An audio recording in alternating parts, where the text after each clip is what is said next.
the course agriculture to your fellow students? I'll repeat. How would you advocate the course agriculture to your fellow students? Your time starts now. Agriculture is one of the least viewed courses here in our Philippines. Even though our country is recognized as the top agriculture, one of the top agriculture spot here in East Asia. Yet, if I am asked if how can I advocate that course in my fellow students, I would say that agriculture is not focusing merely on the processing of the rice, but agriculture is more than that.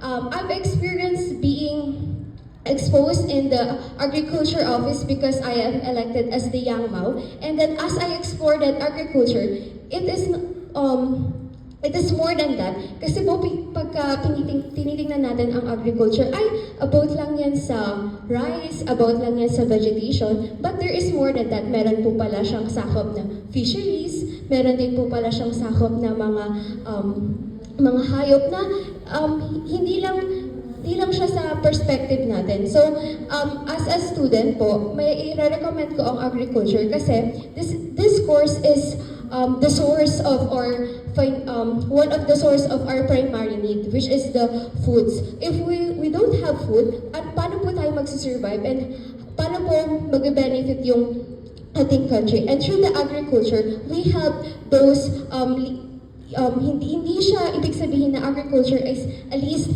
common work kasi pagka-agriculture, binuview yun ng mas mataas. And isa yun sa mga bumubuo sa backbone ng ating community. Kaya, i-recommend ko ang agriculture because hindi ka lang makakatulong sa pamilya mo, but you can also help our country to be a better place because agriculture is one of the primary need of us Filipinos. And I, Shendel T. Olarita, is advocating agriculture because agriculture is more than what we view. Agriculture gives us life, gives us food that we eat, it gives us work and provides us the needs that we have. Kasi without the agriculture, how could us people survive without them? And through the help of agriculture, ang Pilipinas ay nakikilala dahil dito. Maraming salamat po.